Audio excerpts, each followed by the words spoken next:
गंज और हमारी आज की सभा की प्रमुख सारे बिजनेस स्टेक होल्डरगण, आप सबको बहुत बहुत धन्यवाद। आप लोगों ने इस सभा में भाग ली। इस सभा का मूल उद्देश्य आप सबको मालूम है, हम एक साथ मिलकर हमारी जो भी जलमार्ग की फैसिलिटी अवेलेबल किया गया है उसको हम बढ़वा दें। इससे हम अपनी अर्थव्यवस्था को मजबूत करें और हमारे पड़ोसी बांग्लादेश, नेपाल, भूटान, म्यांमार, हम एक साथ ये जो अवेलेबल वाटरवेज है इसको हम सही इस्तेमाल करें ताकि हर देश की अर्थव्यवस्था की विकास के सिलसिले में हमारी जलमार्ग एक महत्वपूर्ण कदम इसके जरिए उठा सके। परमादरणीय प्रधानमंत्री जी ने हमें जो भी मार्गदर्शन दी है, दिशा और निर्देश दी है, इसे हमें आज शक्ति मिला है, मनोबल भी मिला है। आधुनिक व्यवस्था अब पोर्ट में बन चुका है, खड़ा हो चुका है। तो इसलिए आप उसको कैसे इस्तेमाल करें और हमारी एक देश से दूसरे देश तक हम एक्सपोर्ट इंपोर्ट को कैसे आगे बढ़ाए, कौन से देश में कौन सा कमोडिटी का क्या डिमांड है और उस डिमांड को पूरा करने के लिए हम कैसे कदम उठाए। तो इस सिलसिले में सरकारी जो भी व्यवस्था, सरकारी हमारी अलग अलग मंत्रालय की एक पोर्ट चलाने के लिए ministry of port shipping waterways, ministry of road transport highways, ministry of railways, ministry of finance and river cruise, sea cruise के लिए जो इमिग्रेशन, मिनिस्ट्री ऑफ होम, जो भी रिलेटेड विभाग है, हम सबको एक साथ मिलकर काम करने के लिए परम आदरणीय प्रधानमंत्री जी ने एक प्रोजेक्ट के जरिए हमें बहुत बड़ी दिशा दी है। वो है प्राइम मिनिस्टर्स गति शक्ति national master plan, multi modal connectivity और नेशनल लॉजिस्टिक पॉलिसी। ये जो दो प्रकल्प, दोनों का ही लक्ष्य यही है कि हम अपने कनेक्टिविटी कम्युनिकेशन को हम कैसे बढ़वा दे, मजबूत बनाए, आधुनिक बनाए, ताकि हमारे विकास यात्रा को हम तेज कर पाए और हमारे ट्रांसपोर्टेशन कॉस्ट हर कमोडिटी में कैसे हम घटाए, डबल डिजिट से सिंगल डिजिट तक कैसे लाए, फ्रॉम 14% टू 8% तक हम कैसे लाए। इसके लिए नेशनल लॉजिस्टिक पॉलिसी लाया गया है। तो इसमें जो भी रिलेटेड विभाग है, सभी विभाग की डाटा उपलब्ध किया गया है ताकि आपको जल्द ही जल्द, मतलब आपको हम आपकी अपेक्षा के मुताबिक हम सुविधा उपलब्ध कर पाए। Ease of doing business, I believe, sorry,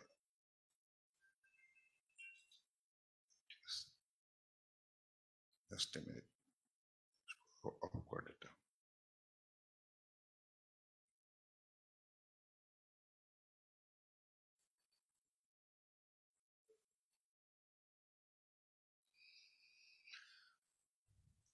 तो इसलिए आप लोगों को हमने आमंत्रित की है। आप लोगों को इस विषय पर विशेष कदम उठाने होंगे। हमारी तरफ से जितना भी आप लोगों को अपेक्षा के मुताबिक सुविधा उपलब्ध करना चाहिए, हमको करना ही होगा, करना ही होगा। तो आप जब जुड़ेंगे तब आपका अनुभव बढ़ेंगे और अनुभव बढ़ेंगे तो आपसे सुझाव हमें अगले दिनों में जो भी मिलेगा, इसी के आधारित हम व्यवस्था को खड़ा करेंगे। अब तक जो भी व्यवस्था खड़ा की गई है, whether it is sufficient or not, that should be well assessed by your practical involvement into the whole proceeding of business policy, business program carrying forwards. And I believe In this particular aspect, all the respected stakeholders, please come forward and develop a holistic working relationship with our port authority, facility provider. जैसे राज सिंह साहब है, आपको भी मैं अनुभव बताना चाहता हूं।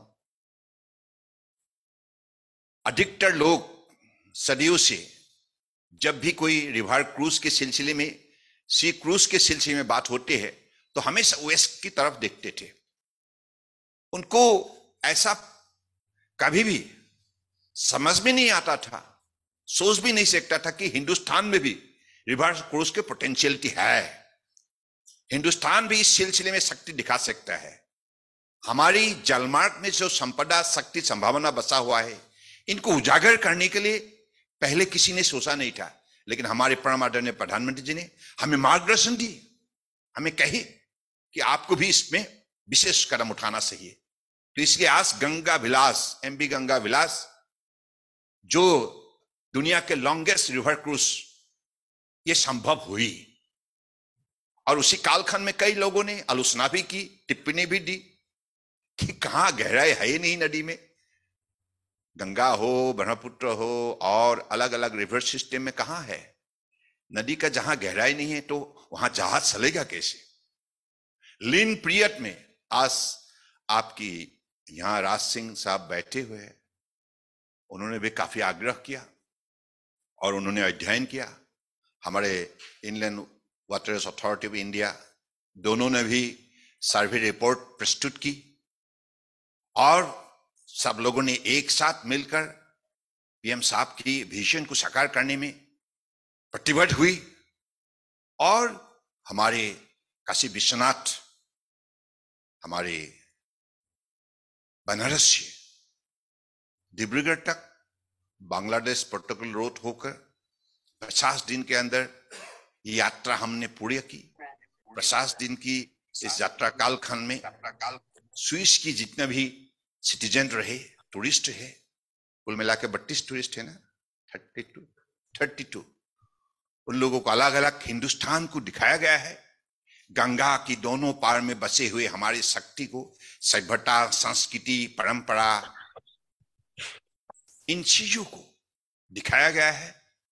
बांग्लादेश में भी उनको भारी स्वागत किया गया है और आखिरी में मां कामाख्या धाम होकर डिब्रूगढ़ तक गए। तो आखिरी में उन लोगों ने जो भी बयान दी, जो भी उन्होंने अनुभव व्यक्त किए, ये हमारे लिए बड़ी गर्व की बात है। अब हिंदुस्तान रिवर क्रूज की डेस्टिनेशन ग्लोबली बन चुका है। यह साबित किया है कि हम किसी से कम नहीं है और हम दुनिया का खूबसूरत देश है। आप राज सिंह बता रहे हैं कि 26 तक बुकिंग हो गया है जहाज का। स्विट्जरलैंड ने किया है, नॉर्वे ने किया है, जर्मनी ने किया है, अमेरिकन ने किया है। तो इसलिए रिवर क्रूज किसी जमाने में सिर्फ यूरोप ही मूल डेस्टिनेशन हुआ करती थे। अब यूरोप से लोग हिंदुस्तान आने के लिए इच्छुक हो रहे हैं। यही है हमारा परम आदरणीय प्रधानमंत्री जी के विजन की शक्ति। और इसलिए मैं चाहता हूं कि हमारे पड़ोसी देश में जो भी बिजनेस में पोटेंशियलिटी है, पॉसिबिलिटी है, इनको आप एक्सप्लोर करें। व्यवस्था हम देंगे आपको, व्यवस्था देने के लिए मंत्रालय बैठा हुआ है और कहां कहां कठिनाई है वो भी आप दिखाएंगे। हर चीजों पर आप दिखाएंगे तो निश्चित रूप से हम कदम उठाएंगे उसी हिसाब से।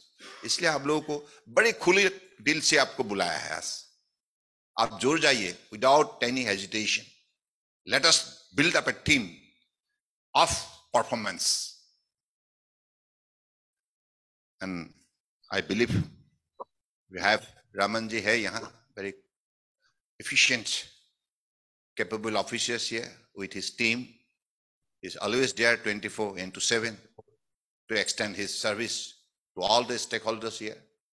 And as you know, that bilateral relationship with our next door neighbor, Bangladesh, Nepal, Bhutan, Myanmar, we have decided to work together. तो इसलिए मैं मानता हूं कि आप नई पीढ़ियों को भी उजागर कीजिए। आप लोगों का पास जो अनुभव है, all the big players sitting here, please inspire the next generation to take up this challenge in the waterways. Let us expedite the maritime trade in the world. In the maritime trade, let India become the leader. And now, under the visionary leadership, dynamic leadership of Honorable Prime Ministers, all the ports, right from Samarkand Mukherjee Port to the Kandla, 12 major ports have performed excellently. And our cargo handling capacity went up to 10.5%. In all the parameters, we could able to register our efficiency. In just 9 years' time, because of his visionary flagship program like Sagarmala program, Maritime Innovation 2030, it has met all the port modernized, digitized, mechanized, and with online capacity like digital connectivity, this could able to now provide quality service to all the users of the port in the EXIM cargo, coastal shipping, and inland waterways. Even in inland waterways, for your information, in 2014, only 16 million metric ton. That was the limited cargo handling capacity. Now it went up to 126 million metric ton. That's the power of growth. And it is possible because of our Honorable Prime Minister. तो इसलिए मैं मानता हूं कि जो हमारे जलमार्ग में जो संभावना है उसको एक्सप्लोर कीजिए, क्योंकि आज हम ग्रीन ट्रांसपोर्ट की तरफ बढ़ रहे हैं, कदम आगे बढ़ा रहे हैं।